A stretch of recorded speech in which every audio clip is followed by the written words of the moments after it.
know how to do that. Right.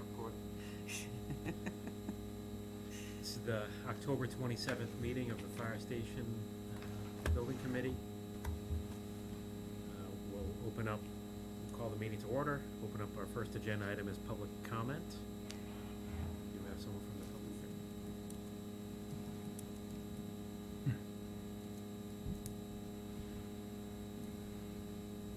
here? Hello, Donna Jones, North Street. I've been in town for more than 50 years. My most important point is I wasn't sure if people knew what the building is behind the trailer. Anybody aware of it? Okay, you know. The Comcast building? Right, okay. Guess that's the important thing. The history of that area is that it was wetlands, it used to be tennis courts, they flooded. I understand the parking lot still floods and freezes. And I do volunteer for Norfolk Community Television. I did do a video walkthrough with Chief Stone and Chief Bushnell that pointed out all the problems that were there about 15 years ago. So happy to help you however you can. I do appreciate the public session that's coming up. And I'm sure a lot of those same issues from 15 years ago will be covered in this. Thank you all for your work. Thank you, Don. Thank you. It's very exciting. We had our first public comment. I don't see anyone else on the Zoom call, correct? Blythe? No. Okay. All right, so we'll go to our next agenda item, which is please discuss progress on the feasibility study. So we've got maybe 6 or 7 bullets here to go through that Dawn Whittier and Vertex were kind enough to put together. So I don't know if you want to go through these or if you want me to read them to you, or do you have the list? I think we're prepared to go through them. Okay, I think the slides are in order, great. I hope. Yep. So we've met twice as a working group. The chief has led that in terms of programming. And we met with most of his staff, or a lot of his staff, on the first meeting. And then today, just before this meeting, was sort of a follow-up to that. So the first thing we've been looking at is obviously comparing new construction, bless you, comparing new construction versus renovation expansion. And what we've learned from the reports as far back as 2009, and then as recent as the hazmat review of the station that we just did last week. So the 1984 edition is actually an insulated building. However, it is also wood framed. The insulation does not meet, obviously, current energy codes, and specifically the mass stretch code. The 1960s portion of the building has little to no insulation. And so that's why you're spending so much in utilities. We also learned, looking at the existing building, that there's actually cracks in the masonry veneer as well as the load-bearing masonry. And that's pretty much your water and air infiltration that's coming in through the cracks. It's obviously a worn-out building, and one of the things that was pointed out today was that the addition that was done in '84 was all for police, and there was really no upgrades to the fire department at that time. So the reality is, it's a 1960s building that we're looking at. Obviously, ADA codes and Nfpa codes have changed over the years, so the building is currently not in compliance. We also learned that in 1984, the structure is partially wood framed, so it's concrete block and wood framed, and the 1960s portion is steel and concrete block framed, but that means it's a combustible building, yet it doesn't have a sprinkler system. So we went back and looked at some initial reports that talked about mold and indoor air quality issues. The hazmat report that we just, again, using old reports, but also having our hygienist on site last week. There's asbestos-containing materials in the flooring and the mastics, the window and door caulking, pipe insulation. There's glue that's used for some of the wall materials that are hung up, the roof flashing and damp proofing on the foundation. So all of those were things that they could investigate and find out contained asbestos. They suspect there's PCBs and mercury in the thermostats and the lighting, just because of the age of some of the fixtures. And they put a ballpark approximate cost to abate all of this at around $260,000. So whether it's an expansion project or a new project where we demolish it, any abatement is gonna cost that amount of money, no matter which direction. As was just pointed out, that you do have a Comcast structure on that site, which I understand from today's meeting may have very little equipment, so we can talk to Comcast about that moving forward. The other thing we were looking at very cautiously was the funds that you've already spent in blasting the ledge areas on the site. So basically trying to focus our efforts on where's the ledge already been blasted, so we hopefully don't have to blast anymore. One of the things that we talked about today was fire stations, police stations, etc. Sort of first responder stations are all Category 4. So what that means in the code is this building is most likely a Category 3 building in terms of the use of the building. Category 4 basically means the intent is that it survives during a storm to continue to operate. So when a building like this would lose power, or a building like this, might start to shake, your Category 4 buildings will not. And what that entails is a full building generator, obviously, but the structural steel, the bracing, and the seismic is designed to a higher level in a building like that. The walls and the roofs have designs for heavier snow loads as well as wind loading on the building. And the electrical components require redundancy. So your communication systems, your power systems all have redundancy. So right now, we wanted to just point out that the building currently as it exists is not Category 4. And obviously, there's just a couple of reasons why you would want Category 4 in addition to it being a code requirement. So we just need to consider as a group what kind of upgrades we have to make to that building, which have nothing to do with space, nothing to do with operations, nothing to do with energy efficiency. They just have to do with stiffening that structure, if you will. So how much do you want to invest in that? So that's one of the things we'll be looking at as we go forward. Then Jason can just walk us through some of these NFPA changes. Yeah, just over the past couple of years, there's been some changes to NFPA in regards to fire safety and infection control. These are things that have to be built into the building now that weren't necessarily a requirement when the previous study was done in 2015. Some of these things take up additional space. You need more decontamination areas and certain sequences of decontamination to take place inside in order to protect the firefighters from contaminants.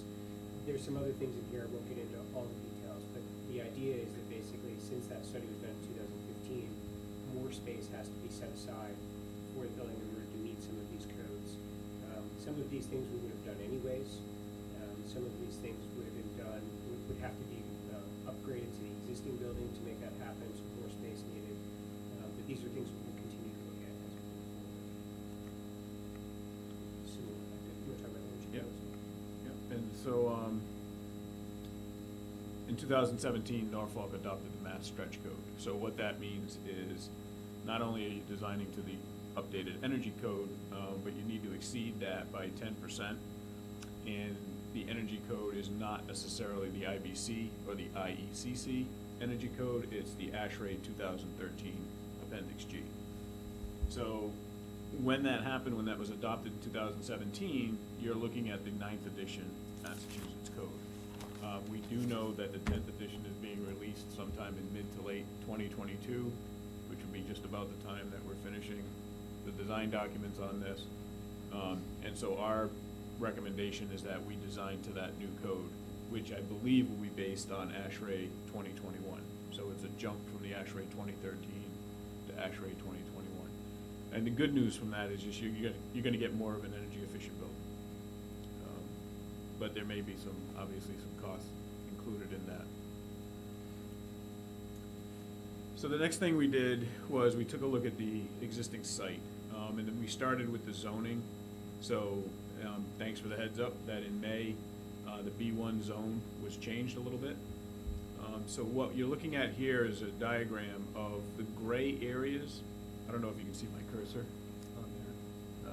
So the gray area is an area that's been blasted, and then there's a little square of an area right behind the gray that's also been blasted. These three areas have been blasted to different elevations. So the existing finished floor of the fire station is at elevation 190. The square that you see is blasted to elevation 184. So what that means is if you went in and put in some footings with an extra foot below the footings, you could line up those floors. The squiggly area of gray, or the waved area of gray, that was blasted to elevation 188, which may have been just for parking lots or some kind of under drainage. And then the little square in the back is blasted to 190. So what we wanted to do was make sure that we're being cognizant of what's already been blasted. The zoning tells us that our footprint can be no bigger than 30,000 square feet on this site, being in the B1 zone, and that the pedestrian main entrance has to face Main Street, and it also has to be comprised of 30% doors and windows, so glass, right, so you can see into the building, which is good because from an energy efficiency point of view, we always try to design to a 25% window-to-wall ratio, so that's pretty close. The height is limited to 40 feet. However, if we get a special permit from the planning board, we can go up to 46 feet. And we're allowed to have 3 stories. We do need to have a pitched roof on the building, which obviously has some impact on not only the way it looks, but the cost. But steeples and flagpoles, communication tower, they're limited to 80 feet. The side yard setbacks and the rear yard setback is 50 feet, and the front yard is 25. And just to continue, you have some outbuildings on the property right now. So the B1 zone limits those outbuildings to 1,000 square feet, which I believe both of those are under, or all 3 of them in blue, they're under 1,000 square feet. However, they do require minimum screening of 6 feet around the R2 properties. So if you look down in the zoning map portion, which is just under the, you can see that we're surrounded on 3 sides from residential R2 zoning. So because of that, B1 sort of takes the next step and says that if your B1 zone property abuts a residential property, you need a 100-foot setback. And it's called a green belt. And so the green belt that you have needs to be 30 feet minimum depth of planted trees, and that consists of staggered rows of evergreen trees or bushes that are a minimum 6 feet in height when they're planted. They're 10 feet apart, so they're staggered. And for every linear foot of frontage you have on Main Street, you need 40 square feet of landscaped areas. So in a nutshell, yep, sorry. Just one point, I know there's a B1 inner core and a B1 outer core. Yep. Does your comments refer specifically to the outer? I can't enunciate the difference for you, Yes. but I don't know if it's a little less, the restrictions are a little less in the outer than the main section. I just, when you talk to Mr. McCarthy, just Sure. check that with them. Yep. So, we are in the B1 out. I know we're in the Oh, B1 okay. out, but I don't know if Yeah. I don't recall if the requirements are slightly different between the inner and the outer. Yes, in fact, these are not the requirements for the inside. the Okay, core. I just But that's a good question, because inside the core, it actually is more strict. got it. So what we've done here is just a simple overlay. And we do need to talk to Mr. McCarthy for a couple of different reasons. Number one, the 50-foot setback is what you see there in green. So everything that would be in green right there is considered not buildable in terms of roadways, parking lots, or the building itself. Now, where it gets a little tricky is the yellow that you see there is the extra 50 feet that talks about the greenway buffer. My understanding, the way you read the code, or the ordinance, I should say, we could literally have a sidewalk in there, I believe, but no access, no driving, no parking lot. and certainly no buildings. So, as you can see, that pretty much limits the site. Now, the one thing worth noting is that on the south side of the property and the east side of the property, it is R2 residential properties. But your neighbor to the your neighbor to the west is the church. And so, they have a parking lot that pretty much comes up to our property line. And, it's worth the question of, do we need the 100-foot buffer on that west side? We could certainly accommodate it, possibly, because we haven't talked to the planning board about their sewer project. But that, as you can see, that yellow pretty much sits right on top of all that gray, which is the blasted area that was prepared for a building like this. So, any questions about that? Yeah, so, Yep. so the yellow and green is based strictly on the wording of the zoning bylaws, right? Yes. So the green is just the setback, that kind of, 30 feet of vegetation or green space doesn't reside within that green strip. It would Correct. reside in the yellow strip? Correct. Yep. Wow. But, so, just keep in mind the intent of the B1 zone language, right? It's to create a buffer between the residential neighborhoods and a commercial district, right? Because of the nature of this site and the fire station and police station already being on it, it's included in the B1 out district as literally an outcropping. So because of that, it's surrounded on 3 sides by residential districts, right? So we're headed for a special permit, and I think we just need to build our case. And I agree with you, the fact that the church is there, it helps certainly on that side. And I think there's other things,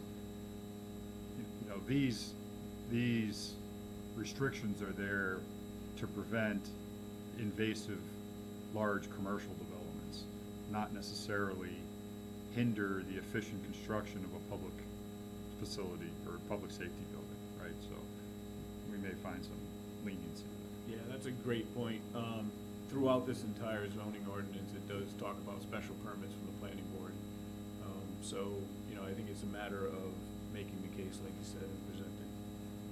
I just have a question, sorry. What is the square footage of the white area and the yellow area? I didn't do a square foot takeoff. I just graphically, you can see that. Thank you. I took a quick look, and I think the white area is about 29,000 square feet. And that can't include access roads and parking, all that is out. All of that would be the white area. Thank you. Sorry, so based on this, I mean, obviously, we don't know what the special permit, requirements might be, or what leniency we might get there, but it might be advantageous to kind of aim for the left side of the site, for the expansion, if we are gonna encroach on the yellow or green areas. Okay. We agree. Yeah. So then we also did a quick takeoff of the blasted areas that you've already done. So the yellow that you see there, that's the square that was blasted down to elevation 184, and that has an area of about 14,000 square feet.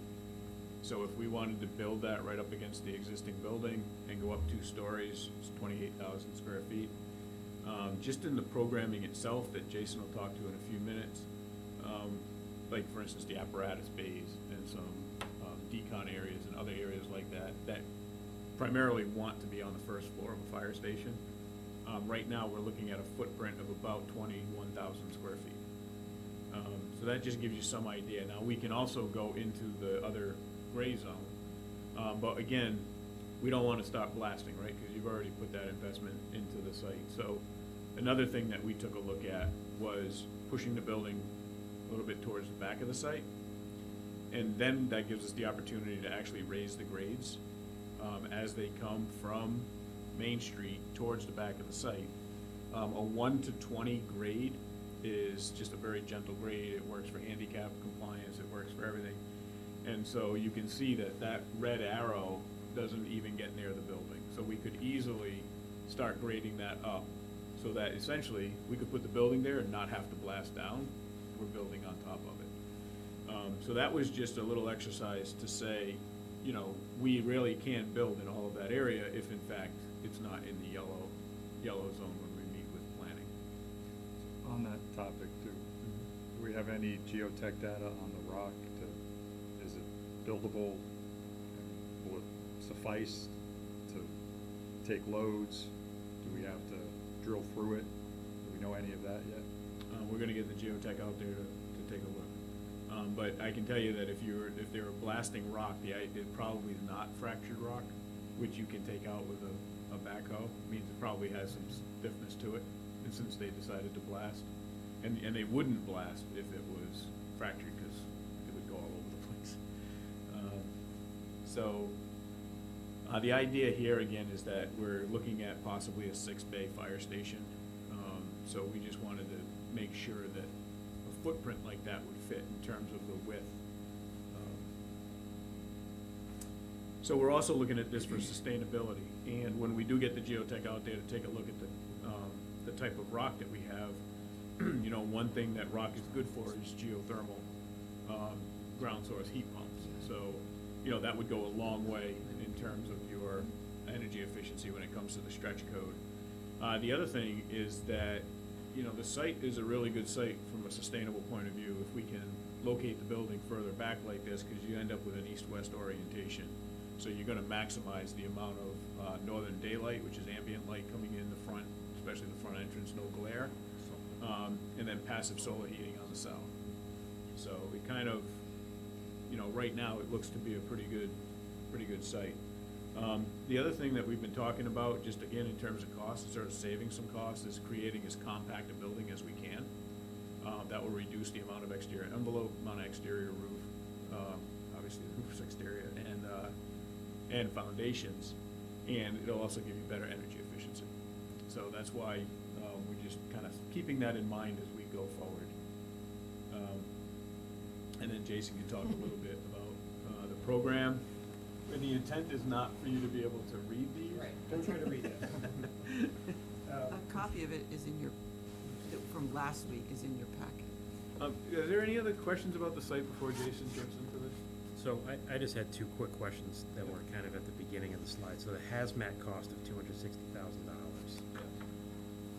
Now, I would imagine that there's some difference in cost if we're doing, you know, remediation to reuse the building versus like a bulk demolition and then shipping off site.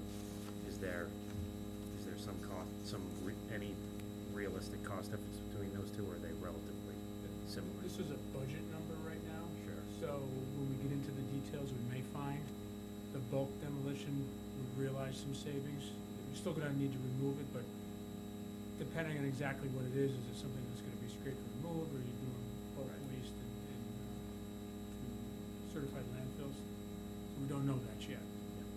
For instance, if we're, one of the items that UEC, Yeah. that UEC came up with is the dam program on the foundation. If we're keeping a portion of the building, Right. the foundation will come out. Right. Usually he's pretty conservative on his numbers for foundation. And in the past, it's worked out as actually being a credit to the project, because it does it based on tonnage, and you simply weigh it as it goes out, because you can't scrape it off the foundation. And, you know, we've gotten a little bit of money back on that. So, And then the recommendation for using the 10th edition of the Massachusetts Building Code. Are any of those provisions out yet? Yeah, so there's a draft in the legislature now. Yep. And they're looking to vote on it by the end of this year, and then rolling it out in mid to late 2022. So that's a good point. It's not only the energy code that's gonna change, but it's all of the chapters of the code that will change. And what I mean by change is they're gonna go from the version of IBC that they're following now to the next version, which I do believe will be 2021. And we already have those codes. So it's a matter of the legislature saying, yeah, we're gonna follow that code, and that code's already been published. But then the state of Massachusetts always has amendments. So it's those amendments that we, you know, wanna get a hold of and see what those say. The energy code runs different, right? So we're already on IECC 2018, and I know IEC just references to that. But that one follows different from the rest. Yep. The landscaping, is that more landscaping than we had originally thought we were gonna do on this site? So is this something for us to keep in mind? There'll be an increased cost for that? Well, I hadn't actually thought about any landscaping at this point, but the good news is it's 40 square feet for every foot, but it doesn't have to have any more than 20% of the lot. So there's a cap to it, you know? Is that like just grass, or is that they want something more than? It's gonna be a mix. Good question. We can ask Mr. McCarthy when we meet with him. But given the frontage, we'll be up to the 20%. What did we say, 1,400 linear feet? 1,290 linear feet of frontage. So that's a lot. But if you have your greenway, you know, if we put greenery in that whole 50 feet, that would pretty much cover it. Yeah. Does that count, that barrier of the trees, that counts towards the landscaping? Yep. I got a couple of questions too.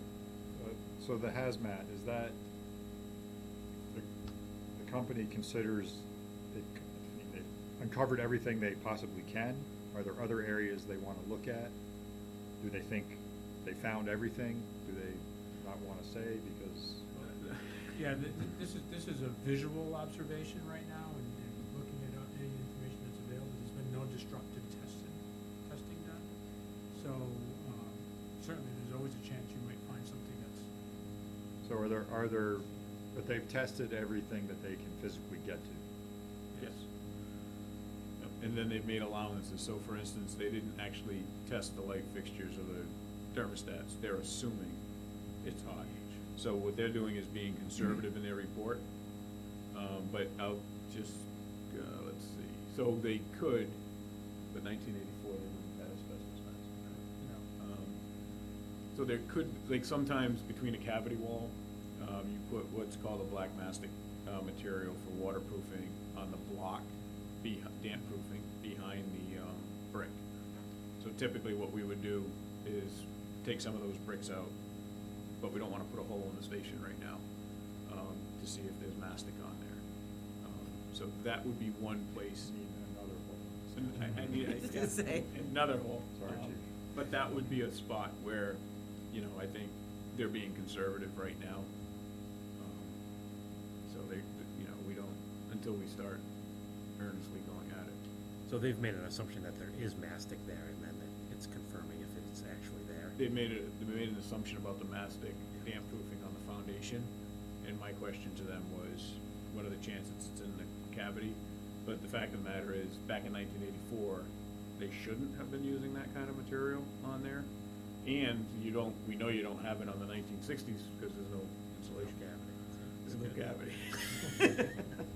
My experience with UEC is it usually carries an amount of placeholder for latent asbestos. I mean, it could be pipe fittings in the wall that he's not gonna be able to see. And like I said, we're not gonna bang a million holes and make Swiss cheese out of the building, trying to chase asbestos. It could actually cause a release by doing that, so. And actually, that estimate, again, being conservative, he's assuming transite pipe in the ground for the drainage, which may be there, may not be there. But that's another, the transite pipe is something else that you wouldn't know until you dig it up. So getting to some of the things you listed as to why, you know, additional costs for upgrading the existing building. Category 4, I'm thinking of one. Is there a way that that building could be repurposed such that it doesn't meet those requirements? Like, could half of the fire station be the survivable part and half of the fire station be an admin, which maybe you could categorize as a different category? Talking on that. No, that's a good question. So we were actually debating that amongst ourselves over email with all of our technical reviewers last night. Because, you know, one thing to say is, no, it's a fire station, you know, and the code says the fire station. So to me, I would say it's all or nothing, right? You either get a variance to make nothing category 4, or you make it all category 4. However, to your point, if we were gonna keep a certain portion of the fire station and then build a new one, we would just need to make sure that any critical operations, like the computer network you were talking about, the communications, that would need to go in the category 4 portion, and then the other portion, you know, could be separated. But the question there, I would say, is how do you separate it, right? So if you had an event take place, you know, can this actually collapse without this collapsing? You know, and so that's the kind of thing where we also have to talk to the structural engineer and have the structural engineer come out and say, you know, what do you need to do? Because right now, we're looking at it as just a category 4, but during our meeting today, it was brought up, that, you know, we may need to do modifications to that building just to keep it category 3. Because back in the 1960s, the construction that they had back then is certainly not, you know, the construction that they have today. And so, you know, especially, I think you had brought up the roof over the apparatus bays, you know, that may very well not be sitting on reinforced concrete block. That may be just sitting on concrete block. It's conceivable that we could have the existing building operating as something. We could have a enclosed breezeway that connects it to a new building. And they're separated by the breezeway. Right. Right. It's conceivable that something like that could happen. Right, but I think what you need to keep in mind also is just the long-term viability of the building when you're done, right? Category 3, category 4, whatever it is that we do to it, we wanna make sure it's going to be a 50, 60, 70-year building when it's all said and done. That's a great point. Can we estimate what we think the remaining lifespan of the building is? So right now, looking at the 2009 report and then our own observations, you've got cracks in the veneer as well as the load bearing. We could, again, walk through with our structural engineer and just take a look at what would it mean to bring this thing up to code. I mean, the reality is, it was built in the 1960s, you know? So if we just take that for what it's worth, it's a pretty old building. And, you know, I think it was built back then for a purpose to serve, and it's definitely served its purpose over these decades. But I would just, from my reaction, looking at the building, I don't think it's got a long life left in it at all. I think it's done. One of the things to think about is once you touch 10% of the existing structure of that building, you have to bring it all up to code anyways, which would mean bringing it up to category 4. So once you start touching it out, where you start realizing there's enough cracks that have to be repaired in that existing structure, once you hit that threshold, you're looking at having to redo it all. So, sorry to be dominating the conversation here. I think it'll be important for us to itemize the cost of upgrading the existing building versus building it new. Oh, absolutely. Yeah, and we know that we're gonna be doing options that are gonna be addressing both additions, renovations, and new, and we'll have those comparative costs developed. There's already a question out there in social media about why do towns in this area just assuming they need new. So we need to be able to, and I answered it saying, we're studying it all, we're not making any assumptions yet. Yeah. We need to be able to answer that. I mean, the category 4 thing is that's something that comes up pretty often with fire station, police stations, that it's a higher grade of building that has gotta be designed to, and not a lot of buildings are designed to that now. So they inherently require a lot of upgrades, you know. And even something like trying to separate and say we're gonna put admin staff in this building and then make, you know, where all the critical operations are category 4, even that becomes tricky because you need separate means of egress, it literally has to be a building that can stand on its own, you know, separate utilities, ductwork. That brings up a good point. You may end up with a bigger building because of that, because your infrastructure. Right. So, I think as long as that, to Aaron's point, I think as long as that's captured, that we gotta capture the true cost of upgrading that Right. building, Yeah. or reusing that building. possible to upgrade a building like that to Category 4 without completely demolishing it, just reusing the foundation? I haven't done it, and the foundation would have to meet seismic requirements that I'm sure that foundation It's does. also gonna be debated. But the simple answer is, you can do anything if you put enough money into it. Right. Well, I mean, I think most of us think there's little value in the existing building, but we need to do our due diligence. It would be, I think it would, if possible, it would be great to get that done and behind us, right? So that you guys aren't spinning your wheels with, 5 different options about trying to reuse a building. We think we can drive this nail home and just say, look, the cost of repairing this building and upgrading is gonna be 2 or 3 times the cost of building it new. Let's just move on. Okay, we can do that. And one of the things that's gonna drive that is the bays are too short. So right now, you wouldn't be able to work on top of a truck if it's inside the bay right now. I mean, you don't have a lot of space between the top of those trucks and the structure itself. And I think the community meeting we're gonna have next week, people will be able to see that, so. Yeah, but again, I'm just, continue to be difficult. But you could build a new apparatus bay and repurpose the apparatus bay. Mhm. Something else, Right, exactly, okay. Okay, programming. So there's several slides that look like this, but let me give you sort of the recap. So what we did to get all of the information that's here is we started off with an online questionnaire that we sent to the chief. It's about 90 questions, very in detail, to figure out how they currently use the building and how they're going to be using it long-term going forward. The chief also put together a great programming document that's about 25 pages of information about how he foresees the department needing to be able to use that building going forward.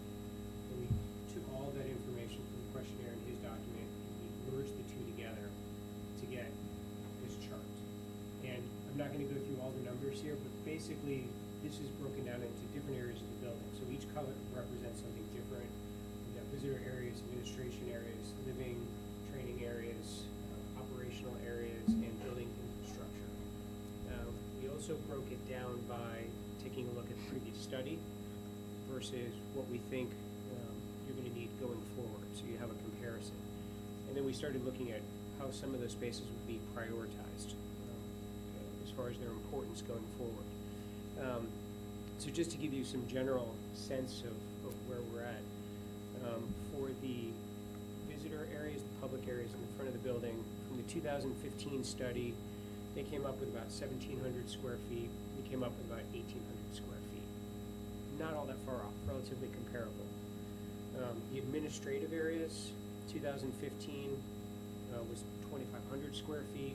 We're coming up with about 2,150, so we're actually a little bit more efficient than that previous study was, and some of that was making some compromises on how we use some of those spaces. Staff support areas in 2015 was 2,350. We're looking at about 3,500, so there's a big difference there. Some of that comes into training areas that were not incorporated into the building. Some of that is things like fitness, and some of the spaces were just undersized for the number of staff that are planned to be using this building long-term. Operational areas, 2015 was a little over 11,000 square feet. We're looking at about 13,000 square feet. So there's a 2,000 square foot difference in there. Most of that is driven by the code change to Nfpa, where now we're required to have all these decontamination spaces and sequences to make it safe for the staff to work in from an infection control standpoint. And there were a few spaces that weren't taken into consideration back in 2015 as well. So we're a little bit over there. So, I'm sorry, so that Yes. decontamination space was not required back in 2015? Not by code, right. It was sort of a best practice, but it was not written into the code, into Yeah, NFPA. I think it's fair to say it really was in its infancy That's right. in developing fire stations that way. Now there's a very prescriptive sort of approach to it. Building infrastructure, this is also an area where in 2015 it was just about 1,000 square feet for all of the building infrastructure. We're looking at about 2,600 square feet, so it was seemed to be really undersized, but there were no accounting for stairs, elevator requirements, lots of other infrastructure spaces, electrical, server rooms, things like that, just were not part of that previous study. So we're a little bit over there. And then another area, really sort of the last area, is what's called a grossing factor. And a grossing factor basically says when we plan out all of these individual spaces, we're at an early point where we can't quite figure out how much corridor space we're gonna need. How are you gonna get around this building? How many mechanical shafts are you gonna have? How thick are the walls gonna be? We don't know those things yet, so we put in a grossing factor to account for some of that. On a school job, MSBA project, it's typically about 50% is the grossing factor. I usually use about 30% because I bake in a lot more detail into this program, so I separate out all of the infrastructure spaces that I'm aware of, but we don't necessarily know yet what all of the circulation spaces are or mechanical shafts, things like that. The 2015 study only used 17%.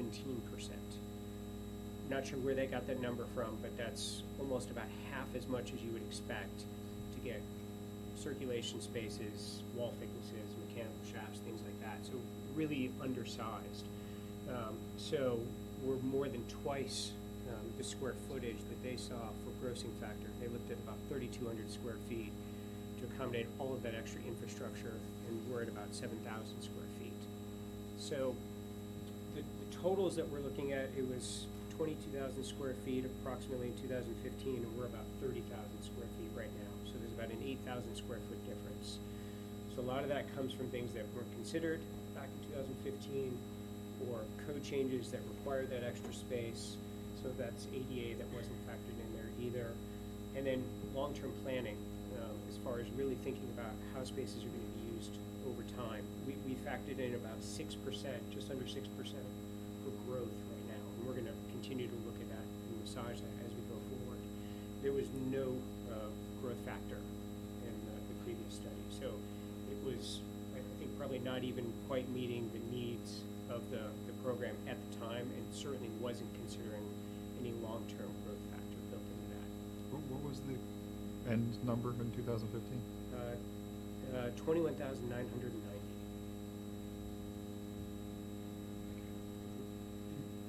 As it relates to the circulation factor, the 30%, I think you'll find as we get into actual design, this is a program out in space right now, right? It's not defined on a piece of paper in terms of a building.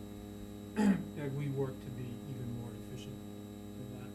So we try to, wiggle room, or you just want to be cautious. You don't want to undersell it, rather oversell it if that's what it becomes. Try to be conservative. It's typically not more than 30%. It usually falls under that. But yeah, usually start with that. And the chief has already taken about 1,000 square feet out of the program over the past 2 weeks to make it more efficient. So we're continuing to look at that. Does the 30,000 square feet include any, I guess, like future use or future expansion that maybe is not necessarily needed in the next 5 years, but is needed in the next 10 years? Just curious. I think one of the areas that I looked at hard to cut was the actual bunk space, because exactly what you're talking about. You know, in probably the next 5 years, we could be at a staffing of 5 to 6, but we're not going to be at a point where we need, 9 or 10 people in that building as a full-time staff probably for 20 years, right? So that's something that we looked at to cut, to make it more efficient, but also looked at how we go about sizing the actual bedrooms so that when that time comes where we may need to grow, it's just simple as putting up a partition wall as opposed to having to build or expand onto the building. It's just a matter of dividing a current room into 2 smaller rooms. You still have semi-private or private space for the individuals or for the staff. And we'd look at designing those spaces ahead of time so that they can easily be partitioned off. Yeah, and I guess I'm not asking the question to say, hey, can we cut all that out right now? I mean, I think we'll have to work through that, but I'm just wondering if the 30,000 square feet is, hey, that's what we need day one, or that's what we need, So I think 10 years down the road. Jason showed, is that we're about just under 6% in terms of what's not needed today, and that's about 1,000 square feet. Again, we're designing a building for 50 years. So there's, you need to future plan for 50 years. Things are not gonna be the same 50 years from now. That was one of my, obviously, looking at it, the first time we had the work session, I was like, oh, wow. I went back to the drawing board and I was like, and I really looked hard at every single line, and I was having a very difficult time seeing where I could really make an impactful cut. The things that are here or that are present are needed, and if there are certain things, if I did cut them, then we would, day one, move in and be at capacity or underserved, which, I felt like if I'm doing my job correctly, I can't do that because that would be irresponsible and a wasted investment. I spent a lot of time kind of trying to hammer little details, even down to the, if you look in the details of some of these answers, even to the footprint of a roll of hose, so that we knew how much storage we needed,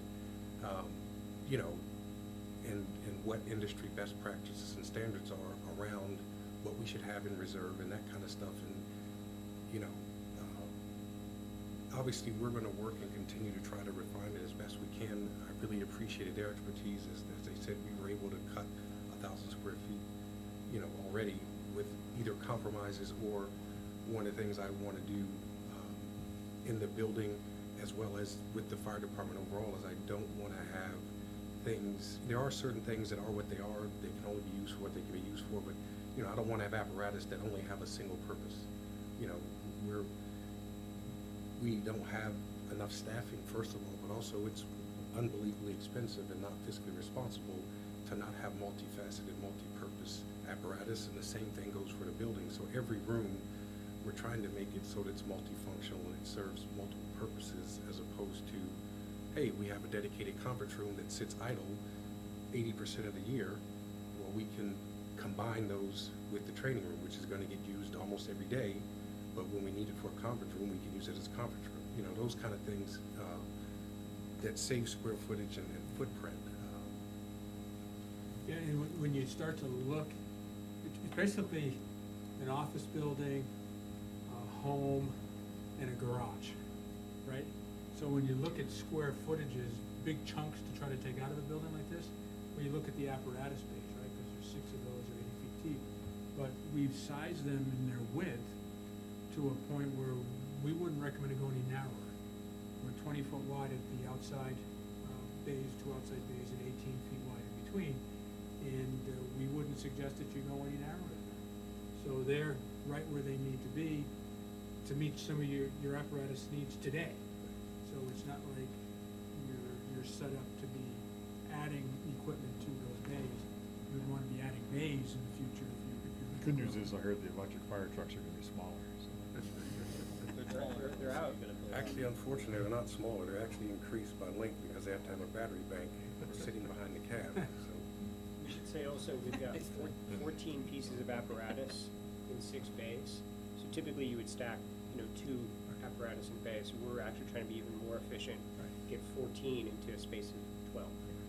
So we're trying to be as efficient as we can. And for the foreseeable future, that's one of the things that I looked at too, and that is that at some point, even though the town could grow, or will grow, the reality is, if we strategically purchase apparatus as multifaceted, I don't need as many pieces. So hopefully that 14 will shrink to 12, and it's a non-issue some years down the road. And that's part of, we talked about the future growth. Well, the future growth of the department could actually mean the footprint of the apparatus shrinking.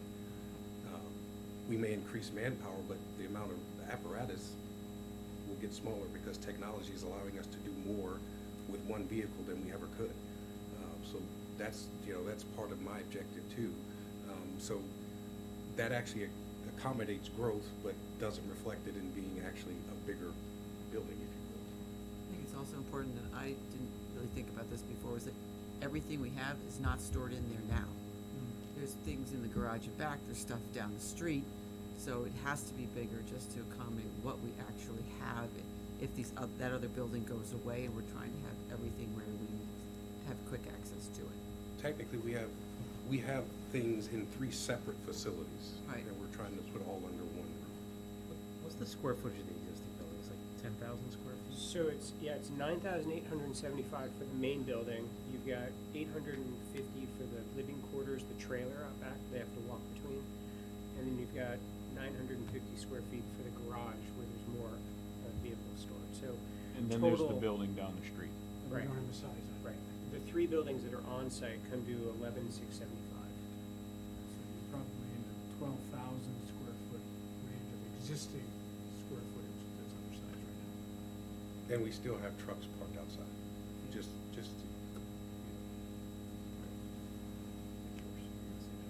Just from my perspective of working in buildings like this, like the 30,000 might seem like a large number, but it's actually, I think, on the smaller side of what a fire station probably should be. That, as the chief mentioned, is trying not to be outgrown the second that the building's built, like, the highways around are out of use as soon as they're built. The firefighters are still going to use that space, and sometimes them trying to cram all their equipment into that space or storage or future equipment now makes an area that was safe before unsafe or inaccessible or anything, so. Although that may be a tough size for a lot of people to swallow because they're trying to compare it just to their house, the reality is I think that's like really on the low end of probably what it even should be. To bring up another thing that I brought up earlier this afternoon is that it might be helpful, I mean, even for me, to know, okay, this square footage, how does that compare to other facilities that we would anticipate are similar? And I don't know if that's based on community size, it's based on pieces of equipment that, you know, really for twofold. One, to know that we're sizing this thing correctly, and then 2, to convince the town that it's the correct size based on some past precedent. I think we definitely can do that. I think one of the variables that, you know, that I want to keep in play with that is, you know, for example, you can look at Walpole's new headquarters, which I think is going to be comparable in size to this. But even with that, they have 3 full facilities that they run out of. So, you know, someone could say, well, it's Walpole, they have a bigger population. Yeah, they do. They also have 3 full fire stations that they work out of. We're talking about everything. Our entire operation is under one roof. You know, you can look, like, looking at Foxborough's probably going to be a similar example. They are all under one roof, so that square footage is going to be similar. I think Medfield is going to be similar as well. Westford is another good example. I visited their facility. They're not all under one roof, so they have multiple stations. So just including that variable, you know, looking at that, you know, we're a one-stop shop. We're not we're not looking to expand. I think the way the town is set up and the way it was master planned and the location of our building is ideal for us to get to all points of town in a reasonable amount of time, or within what industry best practices and standards say and are. I believe our average response time is a shade under 5 minutes to all of town, which is really good. So we don't need to look at substations or moving or anything like that until we get to a population density like Brooklyn, New York or something, which hopefully that never happens. Hopefully zoning will keep that from ever happening. I think you need to start making a cheat sheet of all these talking points, because you're gonna keep getting asked.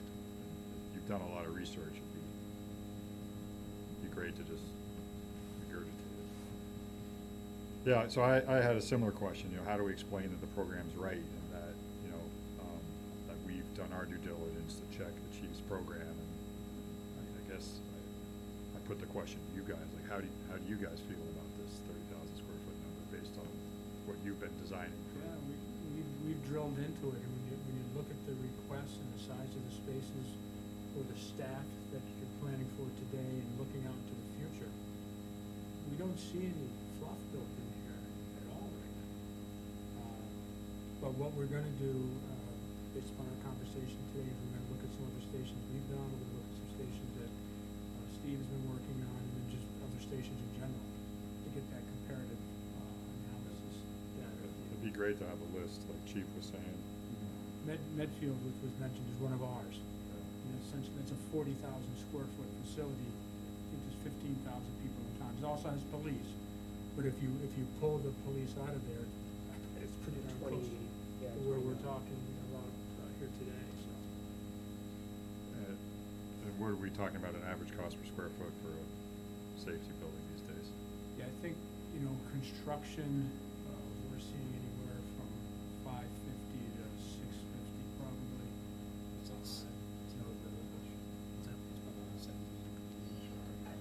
That's construction, so it's not full project cost. So it's, you know, everyone's keeping an eye on the pandemic, right? What's the COVID effect? We know there was definitely a spike, and it sort of leveled off, bouncing along a little bit. Will it come down? You know, it's hard to know. So, we're hoping the schedule that we're talking about here, if it's going to be a bid next fall, that things have settled down. We said that last year too. But, you know, fingers crossed, 2022. So, in working with our cost estimator, Peter Bradley and Steve and who they work with, we're keeping a close eye on what's going on in the public market. So, And we just opened up a bid, it's not a fire station, but it's a community center. Came in at $617 a square foot. So it's right in the range that Community center. I'm talking about. And it's wood frame, it's single story, it's, you know, 15,000 square foot first floor, another 2,000 for mechanicals up in the attic space. Nothing extraordinary. That's where it came in. And the big numbers, HVAC, electrical. Is there a way, and I'm sure this will come much later, but when we have to sell this, like, obviously, you know, taxpayers in the town are gonna be concerned, I would be concerned, but is there a way to break down, maybe it already happens, like, these are the costs we just simply can't get away from. This is the absolute minimum cost it's gonna cost by code. This is like what are things that we would like that are outside of the code requires, so that you can just show like, hey, maybe this building is $18 million of that, but like 12 million of that is completely beyond our control. It was gonna cost that regardless of what we did. I don't even know if that's a thing, but from a taxpayer standpoint, that, for me, like, that would help me make a decision.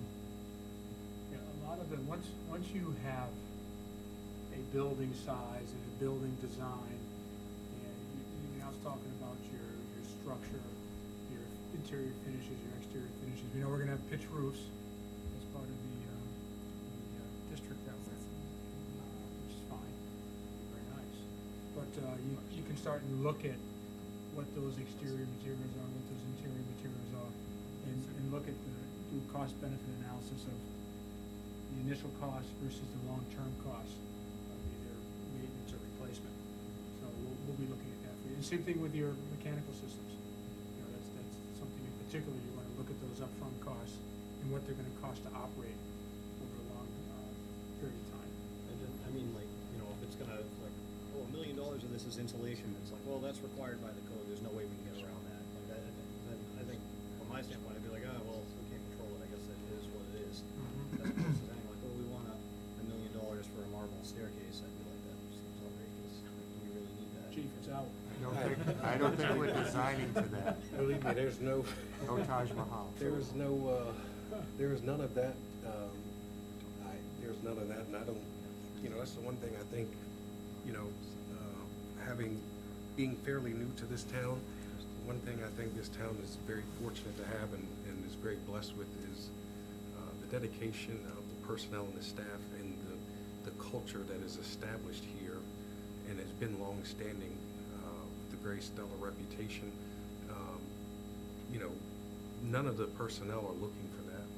They want functional, they want durable, they want what is gonna allow them to provide the highest standard of care and services to the citizens, and that's it, nothing more, nothing less. I think they would frown upon that. They would look at me and be like, Chief, are you nuts? No. We could put that towards enhancing our service. Like, no way. So, you know, I think that's a kudo to the personnel that, you know, I was sharing with them that I think one of the challenges you look at as a new chief sometimes is what's the established culture within an organization. And, you know, when you're looking at a project like this, you're looking at apparatus, all of those things come into play. They come into play with morale, they come into play with the personalities within the building. And, you know, I have been just pleasantly surprised. This organization is not one that has given me gray hair worried about culture or worried about commitment or worried about passion or worried about dedication to their community. It is unbelievable and stellar. The care and attention to detail the men and women of this department pay to everything. You know, I think it's a testament to why we can have apparatus that's 30 years old and it looks parade ready. It's because of that commitment and passion and the ownership that they take, you know. And I can't imagine what it's going to be like, you know, when this comes to fruition. They'll probably make people take their shoes off to even walk in the door, you know.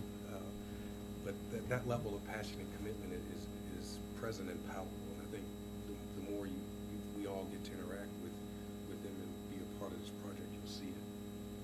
You talk about them wanting to put money into service, or we've talked about in-house training opportunities, and they'd love to have a training stair, which we've done in a lot of stations also. This isn't gonna be another stair. This will be built into one of the stairs that's used on a daily basis. So bringing in standpipe, perhaps doing some water recapturing system down below, getting operable windows with the stainless steel sills to throw ladders and things. So we build that into the design. It's not something that's added to the design. It's very short money to put checker plate on a windowsill, for instance. And I think that fits the vision that I have for, again, maximizing every dollar and every dime, where everything is multifaceted or has multiple purposes. It's not just simply a stairwell that people happen to go up once or twice a day. We will use this for functional training so that we are better to provide service to the community. I think it's also gonna be important to remind people that the cost of these buildings just are what they are in eastern Massachusetts. And I know that still there's frustration about the police station, but when we looked a year ago at what other somewhat similar stations, not necessarily brick versus, you know, what we have, the actual per square foot cost at the end of the day was fairly well in line with what other police stations cost. And so it's a hard conversation to have, but if people understand this is not out of the realm of what's happening out there, even though we wish it were less. What was the final number on the police station? 10,000,006. At 10.8. It's 10.8, 10.6, and so that the cost per square foot was in the, you know, the $400 to $500 range then, and other stations were similar. So, I mean, the hard part was people were told it was going to be a different number for both, and we're still recovering from that memory. But the truth is, that building probably was always going to cost somewhere in that neighborhood, and this will cost, unfortunately, it's a couple of years later, you've got the COVID effect, it maybe wasn't sized exactly as it should have been then, and some things have changed. So you factor all that in and you get to where we seem to be headed. So also, one of the things to consider is the financing of this, right? So over the term of your bond that you're gonna get for this, you're also paying utility costs.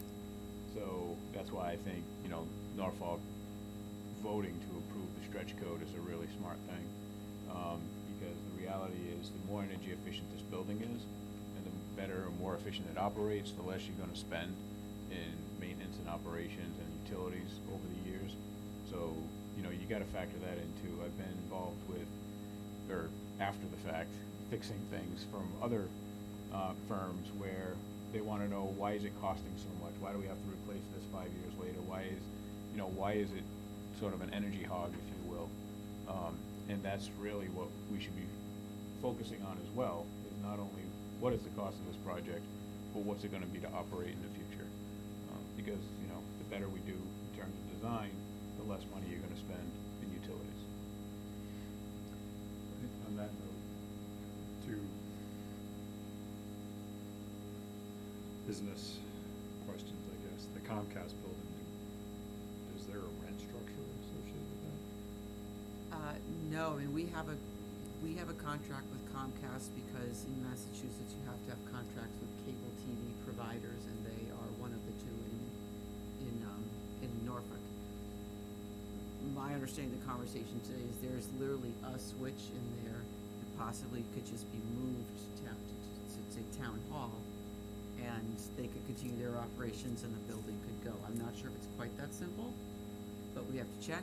We're also just about to kick off renegotiations with them on their 10-year contract with the town, so it's maybe an opportune time to have the We conversation. put a room in the new fire station for a I'm not Comcast sure we even switch. need a room. We don't even need a room, it would fit in the IT room as we've already put, because it's literally just a switch.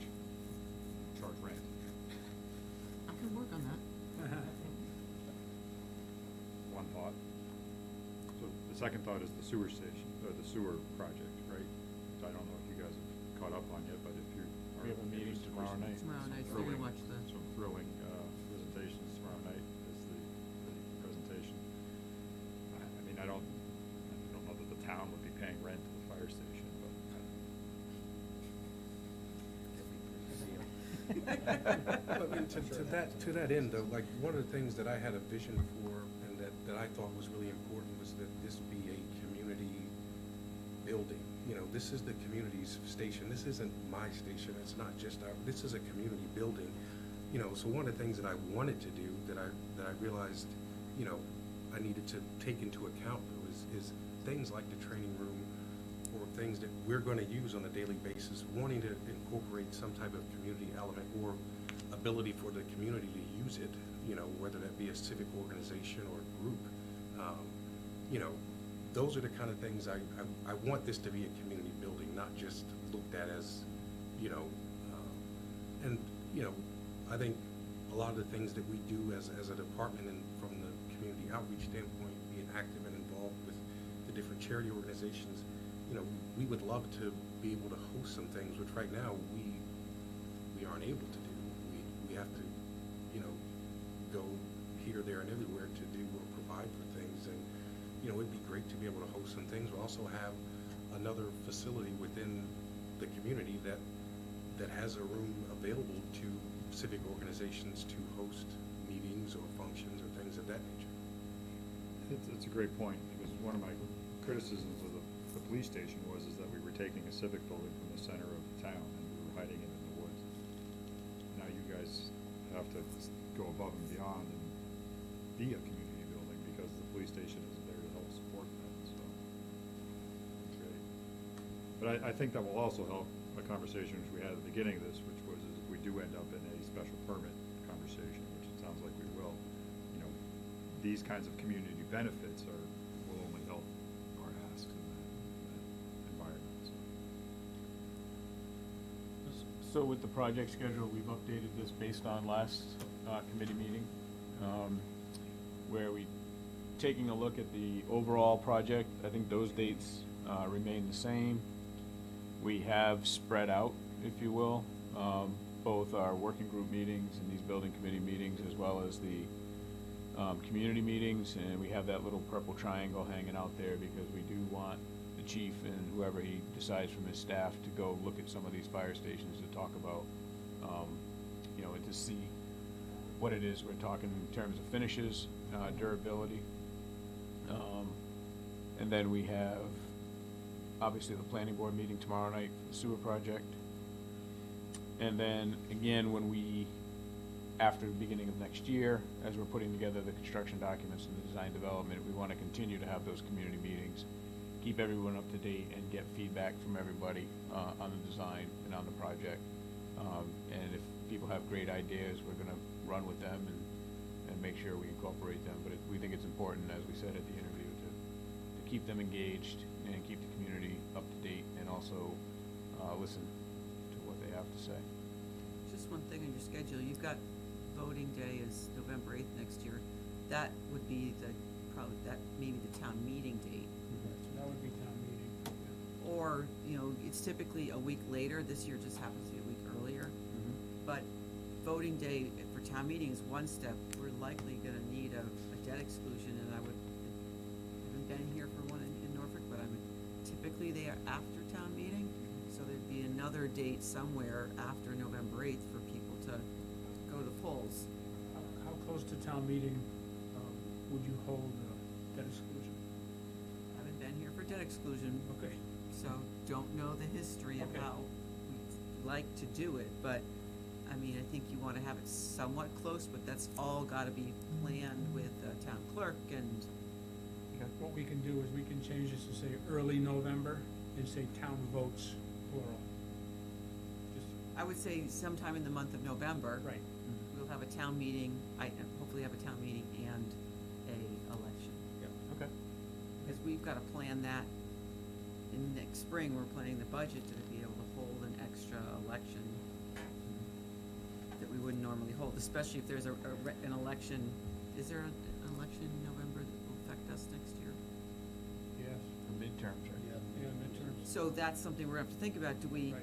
do them on the same day, so we're not having people go to the polls twice? We've gotta work all that out. Well, we got a large percentage of people that go on the same day as the midterm. So that we gotta think about those things, and then do you have the election before you've had town meeting and you've got people in the seats to tell them all about the project? I mean, that's the kind of thing you gotta work The through. midterm elections are probably early November. They're usually the first That Tuesday in first November, Tuesday. so whatever that date is. Town meeting would be after that, and then you're asking people to vote again. That's the kind of stuff we have to think through. Okay. I think we all like voting. Say, first Tuesday in November? Usually. First Tuesday after the November first. All right then. No, actually, first Tuesday after the first Monday, so. Okay, that'd be eight.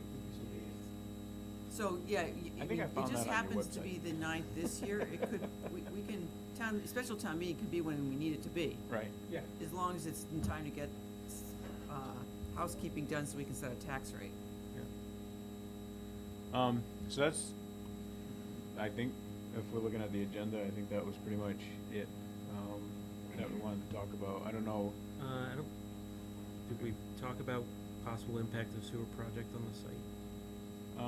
we're gonna meet tomorrow night with them. Sure, okay. And then we can bring that back to the board, I mean, to the committee and just see Are what we impact actually it meeting has. with them, or No, we're we're just? listening. just Zoom meeting. listening? The Zoom, We're gonna Zoom in. yes. We're gonna listen. Because in, it's yeah. their presentation. Yep. Yeah. It's a Right. presentation by Woodward and Kern of their final report of the sewer master plan.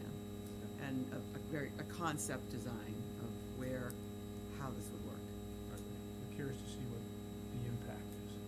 We don't know what it may or may not be. I mean, you Tell you could. what it was the last time I saw it. was gonna say, back in Yeah, February, so they can show there's you. The sewer line's coming down from the center of town to a pump station, which would be on the fire station site. It turns and goes off to the leach field, which is across the train tracks over Green and Kennedy.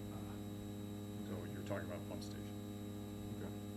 But that's what was in the last. I think it's kind of where the Comcast building is.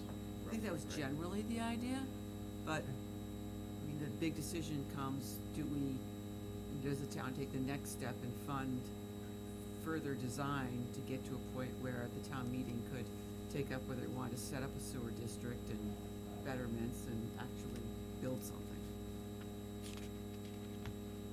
Do all this landscaping, if everyone wants to just have it dug up a year later. Okay. Any other questions on anything that? No, so this is what we've been doing for the last 2 weeks. And, you know, hopefully, the next time we meet, we're hoping to have a refined program. We hope to have a lot of feedback that we get from the community in the upcoming meeting. And we hope to possibly start talking about sketches and, you know, what-if sketches. And I think your comment about knowing by then what it takes to get that building, to be, you know, how many years left in that building? What can we do to it to make it survive longer? I think you milked everything out of it, but we'll do an analysis with our engineers and we'll figure it out. How does our flyer for the community meeting, do we need to talk about that? That was the next agenda item. I just didn't wanna move on to it unless, if people still have questions on any of the slides. I have one. Is there anyone who sets design guidance for fire stations besides code? Like, for federal buildings, they have the whole building design guide, where they kind of push out design guidance. Is there anything like that? Or does it really take, like, study and design for each community? Yeah, it really does. There's really nothing out there that I've found. It really, they're so site-specific because each department operates differently, has different vehicles, different staffing requirements, different call requirements. Right. But in terms of the building design themselves, best practices, Right. we keep up to date with what's going on out there. We try to stay out in front of it as best we can too. One of the documents I used is the United States Fire Administration put out a document about best practices in fire station construction, components, things to think about that you should include, you know, and that was one of the things that I tried to use to help guide, you know, some of the things that I put into the answers to their questionnaire, you know, as well as just industry best practices, talking to fire chiefs and seeing the things that they liked and didn't like about their projects and their buildings and things they wish they would have done differently, or, you know, things of that nature.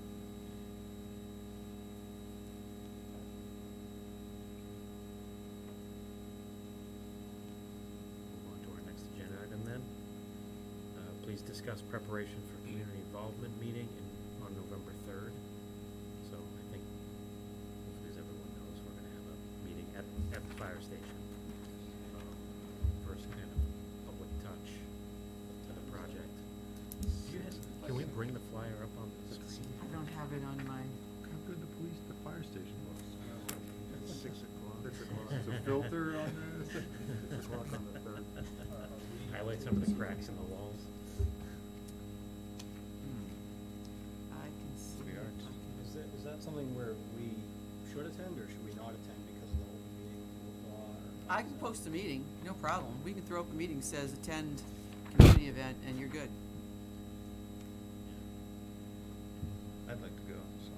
Yeah, it wouldn't Yeah, be I a mean, problem. You get to I'd read love more to. minutes, Chris.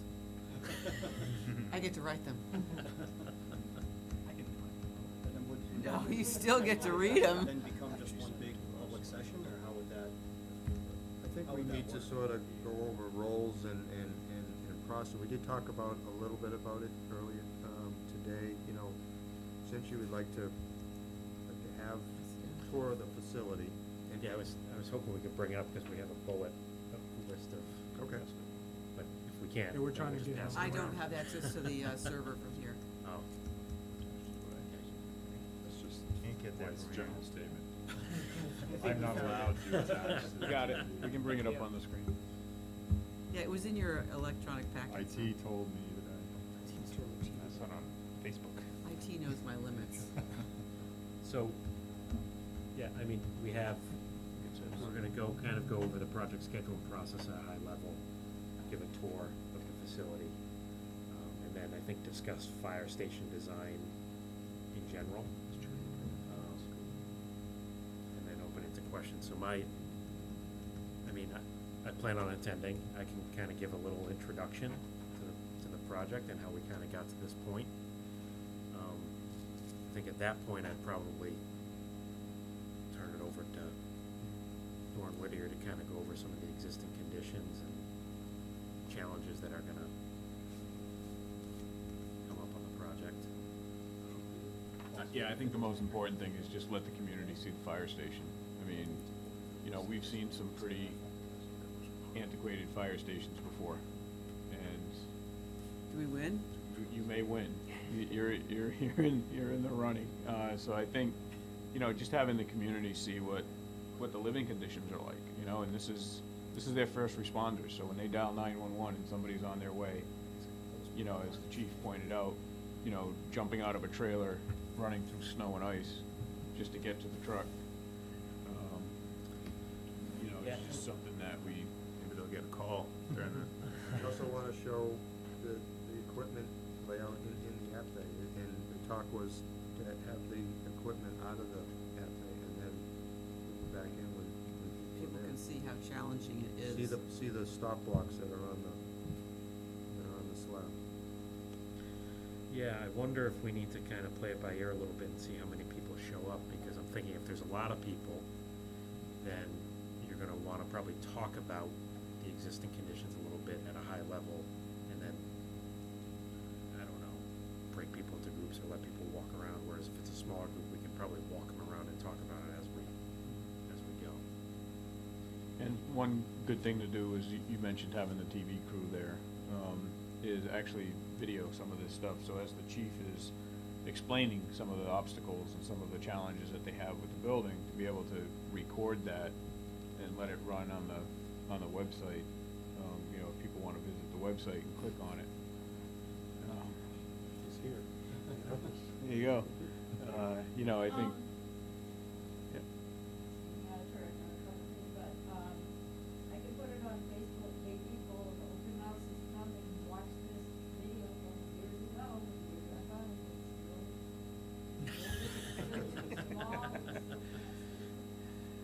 Yeah. And we had more people than we did then. Right, and then, you know, if there was a thing when you first walk, you first walk up, you talk to somebody, and if there was one or two around, that point, that point. I go over there and I see the person, go over there and I hear the group. And I- As a citizen, I wouldn't know any of those committee members. If you said, I'm on the committee, I wouldn't ask my friend, hey, what do you think about Crestwood? We could introduce ourselves, you know, as at the beginning. A couple of thoughts. One, I think it would be great to have like a printed project schedule, even if we have to simplify it, just so we don't have to explain it. We have to say, hey, here, look at it, if you got any questions, ask, right? Probably not a bad idea to print the building committee, put the names out, right, then people can ask. And the other thing is I know the town website, I know it's difficult, but I've been in enough of these committees now to know that you have to post everything to the website, because we're gonna talk about it for the next 4 weeks. People are gonna check in when they can, and then the 5th week, someone's gonna come and hasn't seen anything the first 4 weeks, and they're gonna ask the same questions that we talked about the first 4 weeks. And rather than taking 45 minutes to re-explain it, we should be in the habit of saying, it's all posted on the website, please go look at it and come back with your questions. Because it's. We have started to put things up there. I just need to double check how much stuff has gone up there. That process of the constant re-education just kills the meetings, So anything we can do to help ourselves with that, I think is worth the investment. So if we can start at the beginning, so it starts at 6 o'clock, correct? I think so. Yes. 6 to 7. 6 to 7. So I would suggest if you're attending, you want to meet at 5:45.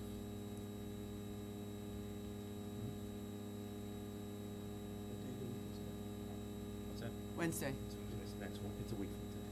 It'd be tough for me to get there really any before 6, but Okay. That's fine. I was here a little bit earlier today, so probably around the same time frame. I think depending on the crowd, maybe a little bit of, not to get into too much detail, but maybe high level, the kinds of things that should be in fire stations that aren't there today. That we don't, you know, a place for people to sleep, not running across the frozen parking lot. A place where they can come back from a fire and get out of their stuff, you know, in a safe space. Because that's an issue in fire today. And some of those, you know, And we're meeting in And the it's sitting in the middle. apparatus. yeah, we're gonna move stuff and put chairs in the apparatus bay. You just like tape out a space around it with like. I think we keep it low tech, we'll have a handout, but maybe not trying to get here fancy with screens and, again, we don't know what kind of a following we're even gonna have. Yeah, I think this, if we had the schedule, like you mentioned, the committee. Yeah, we'll print that out and bring that with an easel. On a board, on Yep. the easel. Yep. Yep. Would be good. You want us to put you guys on a board too, we can have you guys, Vertex, us, and they can, so you see the whole team. Yeah. Absolutely. That's a good idea. So, yeah, I can give a little introduction. Chief, I think it would be great if you said a few words too, before we kind of really turned it over to you guys. And we talked about it, you're gonna get the tours, right? You and your personnel are gonna Staff, get the yeah. tours of the actual station, which is great. So we can do like an overview and turn it over to you and your staff.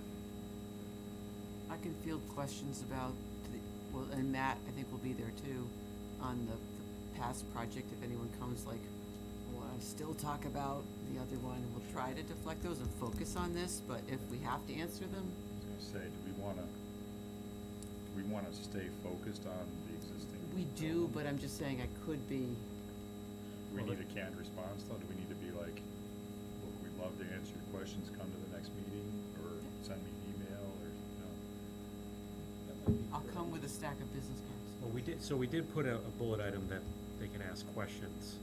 So I think, I'm assuming we're gonna open it to questions before giving the tour. I feel like once the tour starts, people are gonna kind of wander off. Yeah. They're done. I would So, just be cautious of coming up with a response to that that seems like we're just trying to pretend that never happened. So, Right. Well, we won't be on other projects, because I feel like if we're like, we're not here to talk about that.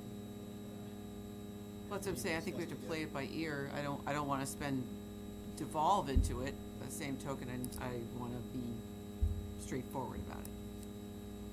Yeah, in hindsight, I'm wishing we'd said, ask questions about the existing conditions of the fire station. well, I think you're gonna get whatever questions, someone's gonna ask you regardless, but, yeah, so I think introduction by myself and the chief, and then you can kinda go through the existing conditions at a high level, and maybe what goes into the design of a fire, either renovated or new fire station, and then we can open it to questions, and then give the tour.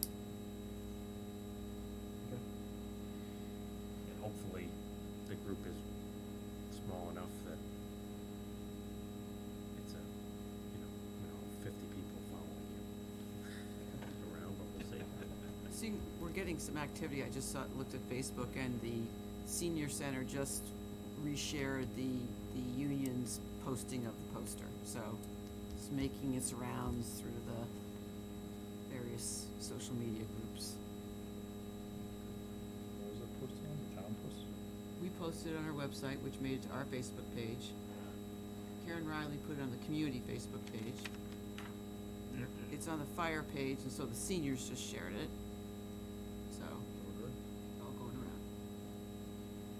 So I'm just thinking if the group is bigger, we might need to split into a couple groups then. I don't know if there's someone else from your staff Yeah, that we'll can. be prepared. I'll have a couple of my senior lieutenants and the deputy chief available. We can divide it up into groups and kind of go different directions if we need to. Guest had a comment or. Is this, you only get the presentation at 6 o'clock, or is this, I can have it 23 past, I think the presentation's gonna be at 6. otherwise I can walk Or around. otherwise we'll be in the tour, right, portion of it. I mean, if somebody comes in, maybe someone can hang back Yeah, and say. we can definitely hang back and talk about the process and the schedule. Jump in and- Right, because we won't be leading the tours, so we can. Okay. I guess I wasn't gonna give the introduction again. Yeah. But we can, any questions, be happy to. Why it's being recorded.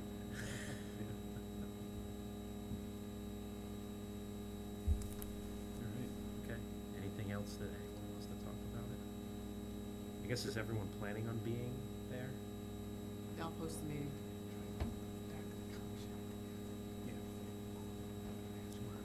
So does that mean we have to approve minutes at the end? Well, I will not have written them by the end of the Well, meeting, come but unless someone else would like to write them. We'll just skip that agenda. Right. You can answer to the town clerk. Any other discussion on that item then? Okay. So, last agenda item, please consider approval of the minutes. I assume you've reviewed them. I guess has everyone had a chance to review the minutes? More importantly, have you reviewed the minutes?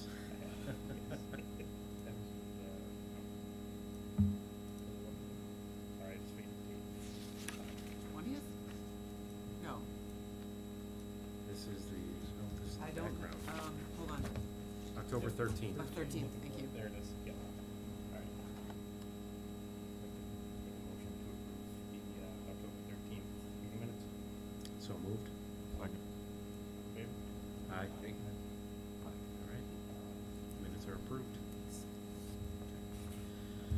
That was our last agenda item, so I'll make a, Just one quick item, sure. which was, go ahead. No, go ahead. So town meeting's coming up on November 9th. We don't have anything on the agenda, but there is always an article for committee reports if anyone wants to make a report. I did call Kevin and say, we absolutely don't need to do anything, or we could simply get up and say, hey, there is a fire station building committee. If you missed our tour last week, so sorry, but we're gonna have more, this is what we're up to, and just wanna make you aware that the project's moving forward. I wouldn't, I don't think it needs to be anything much more than that. I just wanted to bring it up, whether you thought you might wanna do that, or we think we should take a pass at this point. Do we actually have to get up and say something, or if we just have like a slide that comes up? I think you could do either. I mean, it's really up to the moderator. He likes, whatever it is, he likes it to be super short, but I think maybe a few words would probably work just fine, but, or you don't have to do anything at all. I just wanted to mention it as a option. Are there other committees making? Energy is gonna make a short report, and I think select board's just gonna mention the ARPA funds that will come to Norfolk and working with the county. When's the meeting? The 9th. I'm certainly fine saying a few words unless someone else wants to. I think we should say something. Yeah. Just keep it simple. I mean, I think we should have a slide behind you that says this is the basics, and you could just say, just want to make everybody aware, this committee's ongoing, and we have a schedule, and there's public involvement. Hope to see you there. Yep, keep it short. Okay. I will plan on saying something then. Okay, would help with the slide. Sure.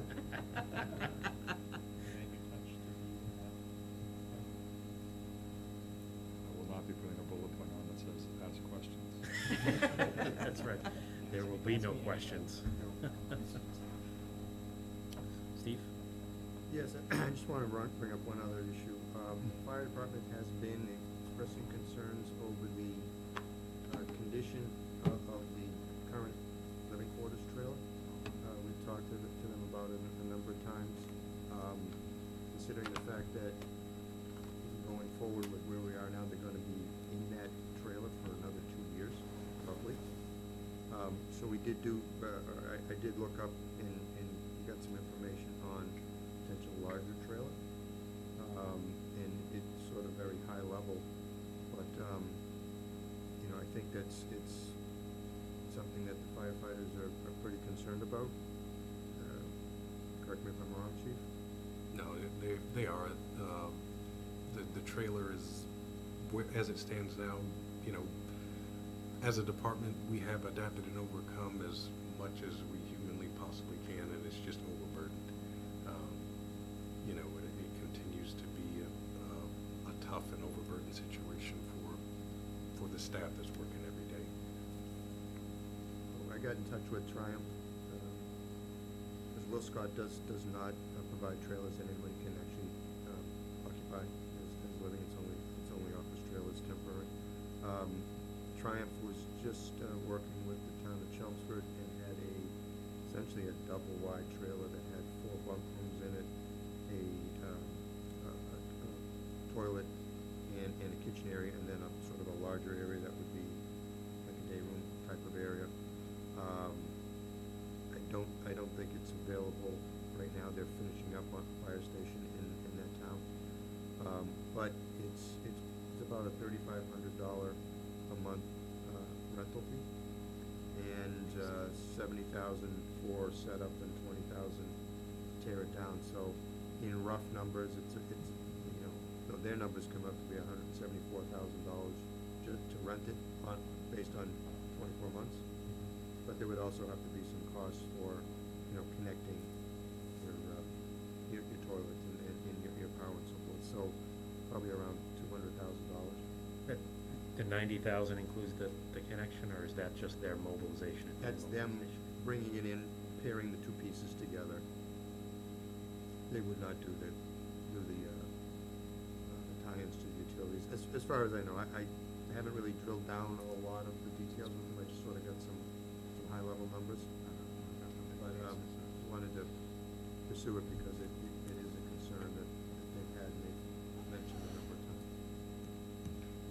So let's, maybe we can table this to the next meeting, but I think we need to talk that through, because you're right, I forgot that that was a part of what we wanted to do as well with this group, was to improve the temporary conditions. So that's $200,000 for 2 years. And then we're gonna have to find some benefits to the project for having done it, right? So I guess we hadn't talked about, we talked about the existing building and how I think we all think there's not much life left in it, but it needs to serve for the next 2 years in some capacity, right?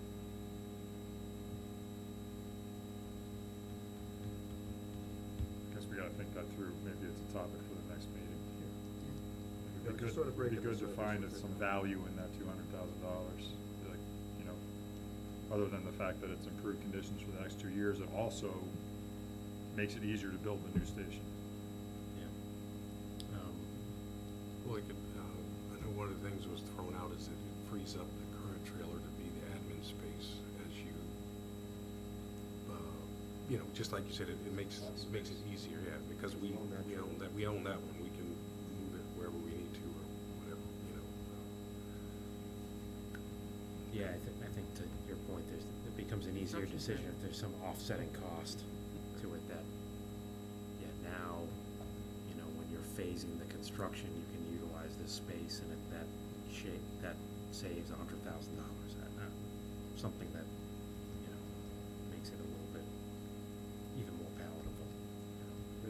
There was talk about, having the living quarters actually closer to the app bay during construction, because you need someplace else for, whether that was going to be for admin or whatever.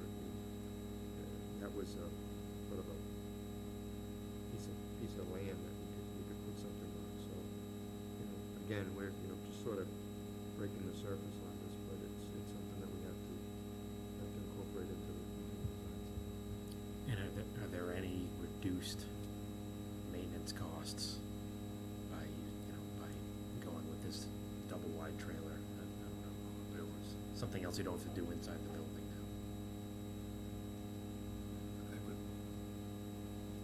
The issues we have with the current trailer, Matt could probably, elaborate on how often they're over there fixing this or that. That would, those costs of just trying to maintain that facility would be greatly decreased if it's obviously if it's in better shape or, a temporary facility is designed specifically for that. Yeah, I think even having that number, we spend this much per month or every 6 months in maintenance costs, Yeah, and then repurposing, right? You have to stay functional through the 2 years of construction, so we're gonna use the trailer we have, plus the trailer we're renting. We're gonna stay operational on site, with the apparatus bay and yada, yada, yada. which You saves would have this. to rent the trailer for the admin space anyway, you'd have to rent space for an admin facility anyway. I would think that an office space is probably gonna be somewhere around $3,500 a month to rent that as a whole anyway. And then to move all of your infrastructure and servers and whatnot into that. I feel like the value's definitely there, it's just a matter of articulating it.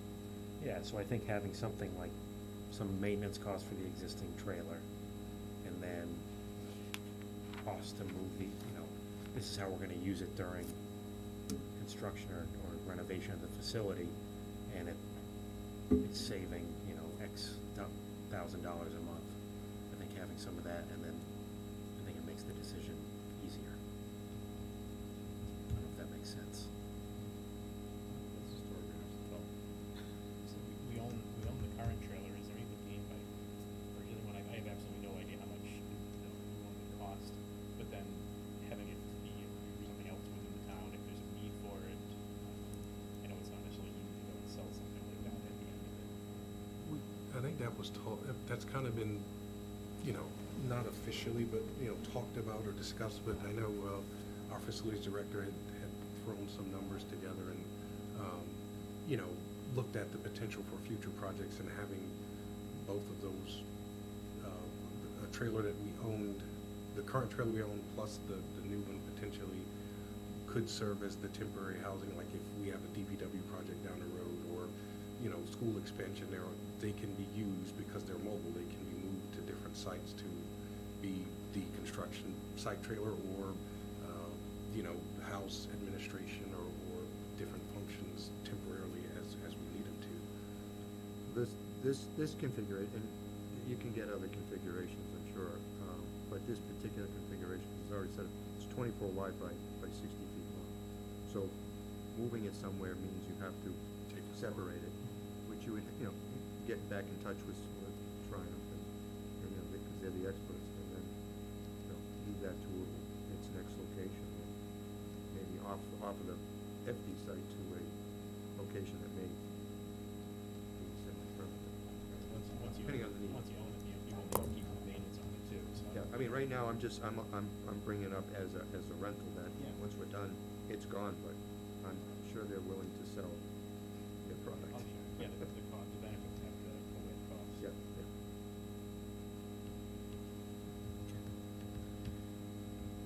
So I think, I don't know if it'll be ready for the next meeting or not, but I think if we have some of that cost data, you know, of potential savings to the project and maintenance costs, I think at that point, I think that we can put it on the agenda and vote on it. Okay. Anything else? All right, then I'll make a motion to adjourn the meeting. All those in favor say aye. Who's the second? It was Justin. Aye. Thank you very much. Thank you. Thank you.